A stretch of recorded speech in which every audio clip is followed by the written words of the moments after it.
Amahera leta ikoresha buri mwaka aguma yiyongera nayo ubuzima bw'abarundi bukaguma busubira inyuma. Ni bimwe mu vyatumye ishirahamwe rijejwe gukangurira abarundi guhindura ingendo PARCEM ritunganya uruganda rwo guhanahana ivyiyumviro no kuraba ivyo kwitwararikwa mu mafaranga leta izokoresha mu mwaka w'ibihumbi 2024 ushira umwaka w'ibihumbi 2025. Urwo ruganda rukaba rwari rwitabiriwe n'abahinga batandukanye mu vy'ubutunzi, umuyobozi ajejwe gutegura imigambi y'igihugu n'abandi bajejwe amabanga atandukanye mu bisata bitandukanye vy'igihugu.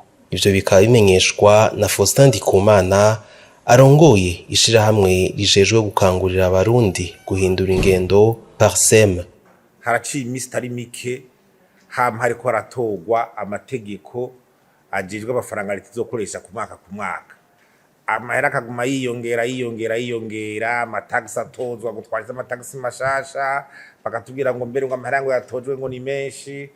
Mu mwaka wese twari ku miliyaridi ibihumbi 3,500, twaja ku miliyaridi ibihumbi 4.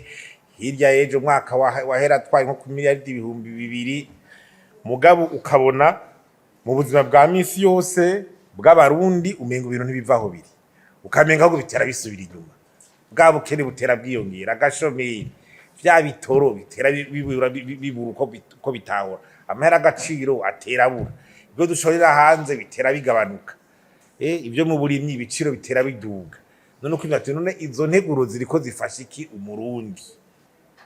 Hanyuma kenshi rero twari tumenyere kuza kuraba ivyagiye muri iyo nteguro, yego tuza kuraba ivyagiye twaza tukabisoma tukavyakira bikoma biba urukurikirane ku mwaka. Iki kigazo twashatse tuvuge tuti nubwo tubisamiye kure mugabo tubiganire nabo mu bushikiranganje, batwizeze batubwire, tubabwire abarundi bababwire aho bababaye nyene ivyo bifuza baravye ubuzima burimwo, hama tugira ico tubasavye kugira kumbere mu mwaka uzahagira iciyongera canke no mu kubikurikiranira hafi hagira iciyongera.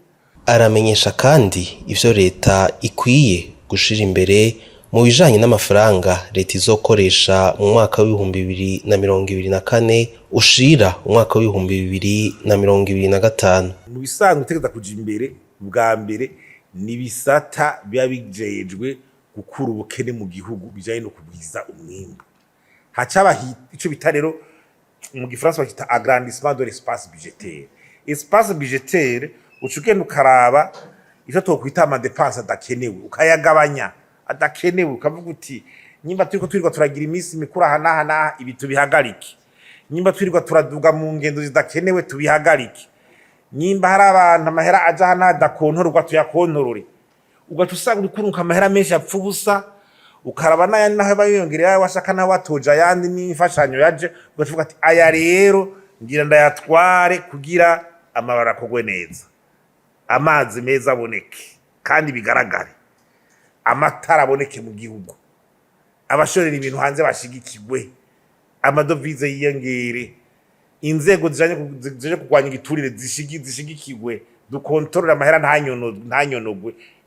Reka duhagarike ibi twubaka ayo mabarabara meza, tugira iki ashobore gutuma abantu bagwiza umwimbu bashobora kugwiza umwimbu.